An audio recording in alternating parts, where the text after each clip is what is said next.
দেশের ৩০ জন মুখ্যমন্ত্রীর মধ্যে সবথেকে কম সম্পত্তি মমতা বন্দ্যোপাধ্যায়। তার নামে ১৫ লক্ষ টাকার সম্পত্তি রয়েছে। বাকি ২৯ জন মুখ্যমন্ত্রী কোটিপতি। তালিকায় শীর্ষে অন্ধ্রপ্রদেশের জগনমোহন রেড্ডি।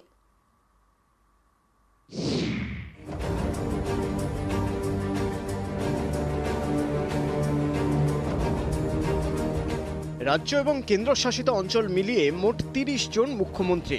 তাদের মধ্যে সবথেকে কম সম্পত্তি রয়েছে বাংলার মুখ্যমন্ত্রী মমতা বন্দ্যোপাধ্যায়ের নামে। অ্যাসোসিয়েশন ফর ডেমোক্রেটিক রিফর্মস বা এডিআর এর সমীক্ষা অনুযায়ী ১৫ লক্ষ টাকা সম্পত্তি রয়েছে মমতা বন্দ্যোপাধ্যায়ের নামে। ২১-এর নির্বাচনী হলফনামায় এমনই তথ্য দিয়েছেন তিনি। দেশের বাকি ২৯ জন মুখ্যমন্ত্রী কোটিপতি। তালিকার শীর্ষে অন্ধ্রপ্রদেশের জগনমোহন রেড্ডি। তার সম্পত্তির পরিমাণ ৫১০ কোটি টাকা। মুখ্যমন্ত্রীদের নির্বাচনী হলফনামা ঘেঁটে এই তথ্য তৈরি করেছে এডিআর, যে তালিকা অনুযায়ী মুখ্যমন্ত্রীদের মধ্যে সবথেকে কম সম্পত্তি মমতা বন্দ্যোপাধ্যায়ের। ধনসম্পত্তির দিক থেকে শীর্ষে থাকা ৩ মুখ্যমন্ত্রী হলেন অন্ধ্রপ্রদেশের জগনমোহন রেড্ডি, তার নামে রয়েছে ৫১০ কোটি টাকা সম্পত্তি। অরুণাচল প্রদেশের পেমা খান্ডু, তার নামে রয়েছে ১৬৩ কোটি টাকার সম্পত্তি।